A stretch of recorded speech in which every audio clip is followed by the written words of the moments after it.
Euzu billahi mineşşeytanirracim. Bismillahirrahmanirrahim. Elhamdülillah ve salatu ve selamu ala Resulillah.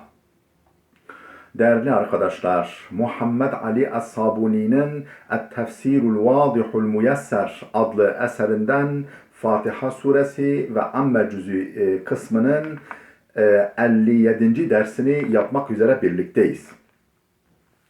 Geçen dersimizde tam olarak Asr suresi bitmişti. Tekasür suresinin başına gelmiştik.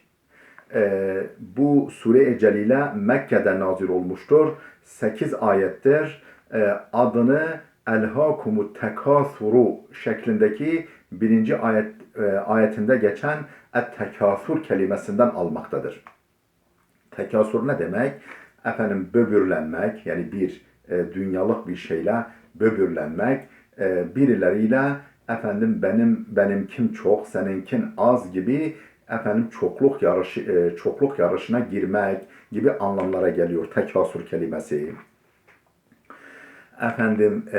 Muhteva olarak, içerik olarak neyden bahsediyor? Buyuruyor ki bu işte dünyalık zevkler, dünyalık maddi imkanlarla böbürlenmeniz, birbirlerinize karşı böbürlenmeniz ve benimkim seninkinden çok, ben senden daha nüfuzluyum, nüfusum seninkinden daha fazla, benim işte çevrem, akrabalarım seninkinden daha çok, daha fazla veya milletçe biz şu kadar nüfusuz, siz kimsiniz ki falan gibi birileriyle çokluk yarışına girmenin insanları ölüp mezarı boylayıncaya kadar, yani kabre girinceye kadar yahut da bu tartışmayı kabristandaki mezarlıkları, yani benden mi senden mi saymaya götürünceye kadar oyaladığını söylüyor. Bu şekilde başlıyor Sure-i Celile içerik olarak ve diyor ki devamında böyle yapmayın, etmeyin, bu tuttuğunuz yol değildir. Asıl gayenizi unutmayın. Dünyada niçin bulunduğunuzu unutmayın. Nereye gittiğinizi, sizlerin neleri beklediğini unutmayın. Yani bu kella kelimesi onu ifade ediyor. İleride bileceksiniz. Yani bu yarışta, bu yarışınızın, bu böbürlenmenizin anlamsızlığını ileride bileceksiniz. ثُمَّ كَلَّا سَوْفَ تَعْلَمُونَ. Sonra bir daha söylüyorum. Yapmayın böyle. Vazgeçin bundan. İleride bileceksiniz. Birinci bileceksiniz. İleride bileceksiniz derken ölüm sırasında, ölürken bu böbürlendikleri şeylerin birbirlerine karşı çokluk yarışına girdikleri şeylerin pek bir işe yaramadığını yakında bileceksiniz derken yani ölürken. İkinci sevfe ta'lemune ifadesi ise 4. ayette geçen mahşerde, yani kıyamette bunun işe yaramadığını, hatta tehlikelerinin bulunduğunu bileceksiniz. Ve devamında diyor ki kella, yine yapmayın, etmeyin, bu tutumunuzdan vazgeçin, asıl gayenizi, dünyada bulunduğunuz amacı unutmayın. لَوْ تَعْلَمُونَ عِلْمَ الْيَقِينَ. Şayet kesin bir bilgiyle bilseydiniz böyle yapmazdınız, böyle davranmazdınız. لَتَرَوُنَّ الْجَحِيمِ. Kesinlikle ve kesinlikle cehennemi gözünüzle göreceksiniz. Sizi böyle bir dehşetli mekan bekliyor, cehennem bekliyor, Allah korusun. Bu tutumunuzla varacağınız nokta orasıdır. ثُمَّ لَتَرَوُنَّهَا عَيْنَ الْيَقِينَ. Sonra onu kesin bir gözle, yani kesin bir, yani aynel yakin, kesin bir biçimde gözünüzle mutlaka ve mutlaka göreceksiniz. ثُمَّ لَتُسْأَلُنَّ يَوْمَئِذٍ عَنِ النَّعِيمِ. Sonra o gün nimetlerden sorguya çekileceksiniz. Yani dünyada mazhar olduğunuz nimetlerden sorguya çekileceksiniz. Şükrünü eda ettiniz mi, etmediniz mi? Bunun hesabı size sorulacaktır diye Sure-i Celile sona eriyor. Muhteva olarak, meal olarak da böyle. Şimdi dönüp tefsirimizden okuyalım. Bakalım müfessirimiz bu Sure-i Celile'yi nasıl izah etmiş. Tefsiru sureti tekafur. Tekasur suresi tefsiri. Bismillahirrahmanirrahim. Elhâkumut tekâthuru hatta zurtumul makabir.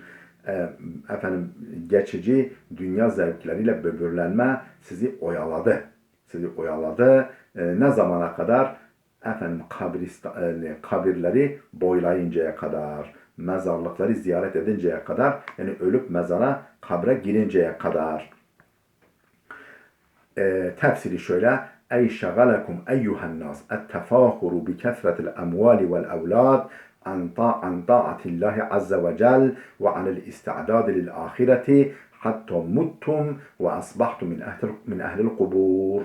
Ey şagalakum eyyuhen nas, yani ey insanlar, sizi oyaladı, kendisiyle meşgul etti. Et-tefâhuru bi kesretil emvâli vel evlâd, mallarınızın çokluğuyla ve evlatlarınızın çokluğuyla övülmeniz, böbürlenmeniz sizi oyaladı, meşgul etti. An taatillahi azze ve cel, Allah aziz ve celil olan Allah'a itaattan, ona gereği gibi kulluk yapmaktan. Ve anil istidad lil ahireti, ve ahiret için hazırlık yapmaktan sizi oyaladı, alıkoydu. Ne zamana kadar oyaladı, alıkoydu? Hatta muttum, siz ölünceye kadar, ve asbahtu min ehlil kubur, ve ehli kuburdan, yani mezarlarda yatan insanlardan oluncaya kadar, yani mezarlıklara gömülen, daha önce ölen insanlardan birisi oluncaya kadar, siz de ölüp gidinceye kadar. Ve ziyaretul kuburi huna, buradaki hatta zurtumul makabir, oradaki zurtumun mastarı olan ziyaret kelimesi, yani kabirleri ziyaret ne demektir? Kinayetun anil mevut, ölüp mezarı boylamak, ölüp kabri boylamaktan kinayedir, onu ifade ediyor.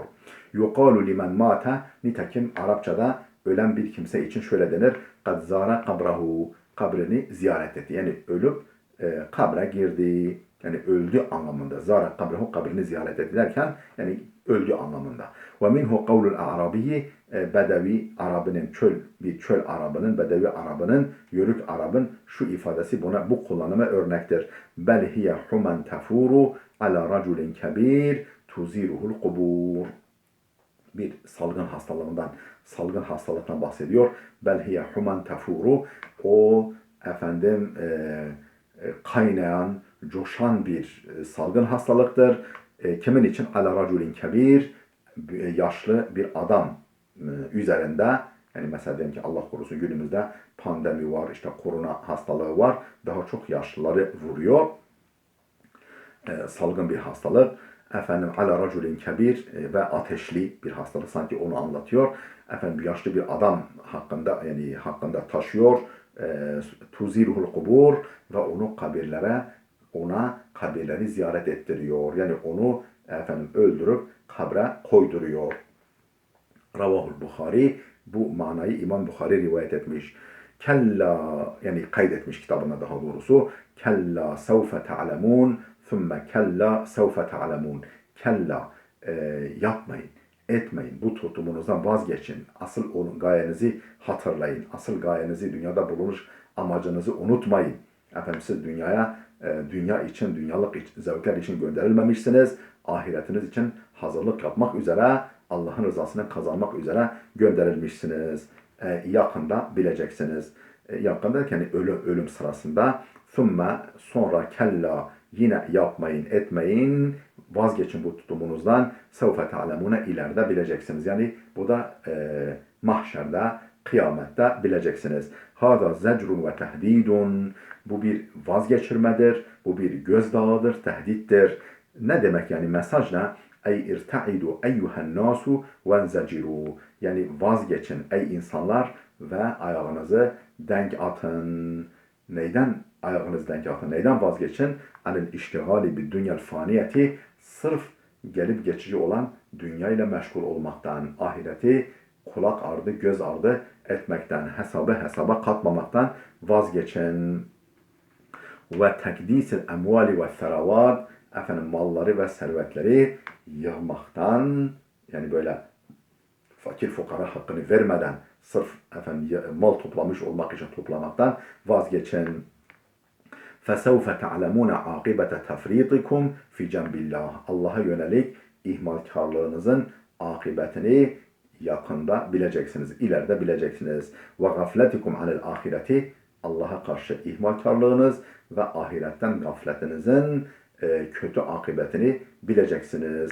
ثُمَّ كَرَّرَ التَّهْدِيدَ وَالْوَعِيدَ لِلتَّحْذِيرِ مِنَ الْغَفْلَةِ.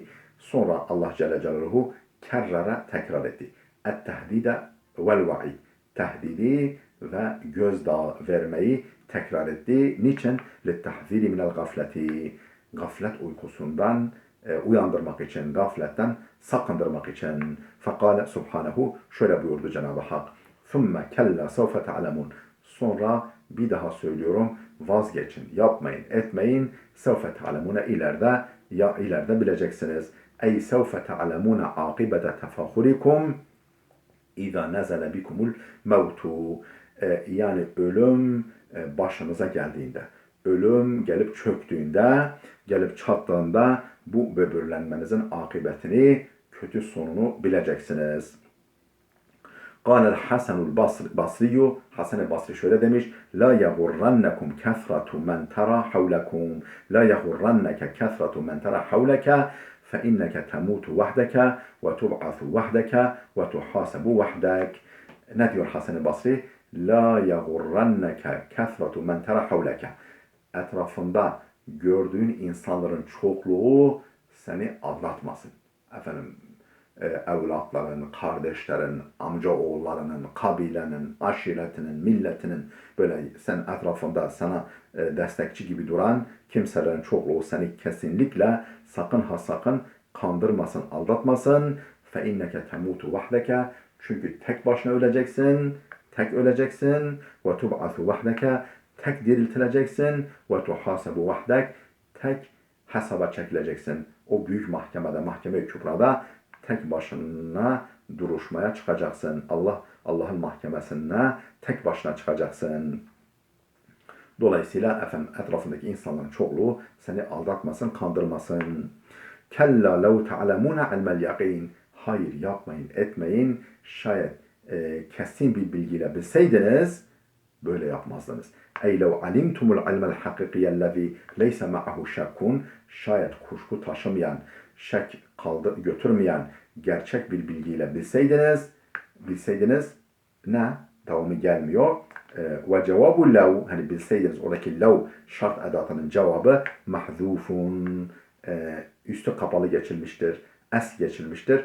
Takdiruhu, açılımı şöyledir. Lev araftum zalike, eğer bunu bilseydiniz, lema elhakumu tekâthuru bid dünya ile böbürlenmeniz, dünyalık zevklerle, hazlarla, lezzetlerle, maddi imkanlarla, yani ahiretten kopuk, ahiretten bağı, yani alakasız maddi imkanlarla oyalamak sizi, yani bununla, bu zevklerle böbürlenmek sizi oyalamazdı. An taatillahi, Allah'a itaatten. Ve lema hudi'tum bi na'imid dünya an ehvalil ahireti ve şedaidiha.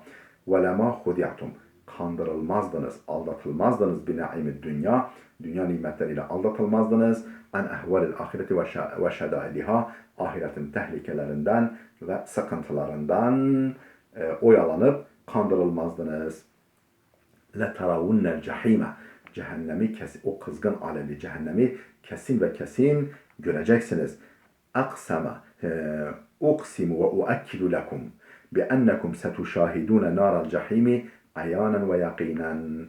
Uksimu, yemin ediyorum. Allah Celle Celaluhu buyuruyor. Yani yemin ediyorum. Ve uakkidu lekum, sizin için kesinlikle vurguluyorum, belirtiyorum. Biennekum setuşahidun naral cehimi ayanen ve yakinen. O kızgın alevli cehennemin ateşini gözünüzle ve kesin bir biçimde göreceksiniz. Gözlerinizle göreceksiniz.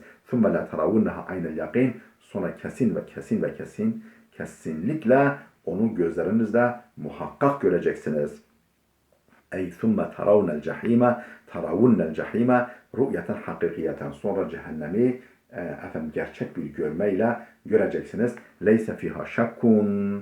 Hiç kuşku götürmeyen, hiç kuşku, yani şek ve şüphe taşımayan, götürmeyen bir biçimde. وَذَٰلِكَ حِينَ تَذُوقُونَ عَذَابَهَا. Bu ne zaman olacak? Onun azabını tattığınızda, bu kötü tutumunuzun akıbetini tatmak üzere onun azabını zevk ettiğinizde, tattığınızda ثُمَّ لَتُسْأَلُنَّ يَوْمَئِذًا عَنِ النَّعِيمِ Sonra kesinlikle söylüyorum ki o gün kesinlikle ve kesinlikle nimetlerden sorguya çekileceksiniz. Dünyalık nimetlerden sorguya çekileceksiniz. Ey ثُمَّ لَتُسْأَلُنَّ فِي الْآخِرَةِ عَنْ نِعَمِ اللّٰهِ الَّتِي اَنْعَمَ بِهَا عَلَيْكُمْ Yani ahirette kesinlikle sorguya çekileceksiniz. عَنْ نِعَمِ اللّٰهِ الَّتِي اَنْعَمَ بِهَا عَلَيْكُمْ Allah'ın dünyadayken size lütfettiği, ihsan ettiği, inam ettiği nimetlerinden sorguya çekileceksiniz. Nedir bunlar? Minel mali vel emni ve sahhati ve ni'metil akli vel ilmi ve sairin ni'am. Bu efendim maldır, güvenliktir, emniyet, sağlıktır, akıl nimetidir, ilimdir ve diğer nimetlerdir. Diğer nimetler nedir? Minel mat'ami vel meşrabi vel markebi vel mefraş. Yiyecek, içecek, efendim binekler ve yataklar, sergiler, halılar, döşekler ve bu gibi nimetlerden mutlaka sorguya çekileceksiniz. Yani nimetin şükrünü yerine getirdiniz mi, getirmediniz mi? Bundan sorguya çekileceksiniz. Dolayısıyla dünyadaki bulunmuş gayenizi unutmayın. Efendim dünyalık şeylerle, dünyalık hazlarla, lezzetlerle oyalanmayın. Bu konularda çokluk yarışına girmeyin birileriyle. Değerli dostlar burada dursun. Gelecek dersimize kadar Allah'a emanet olun.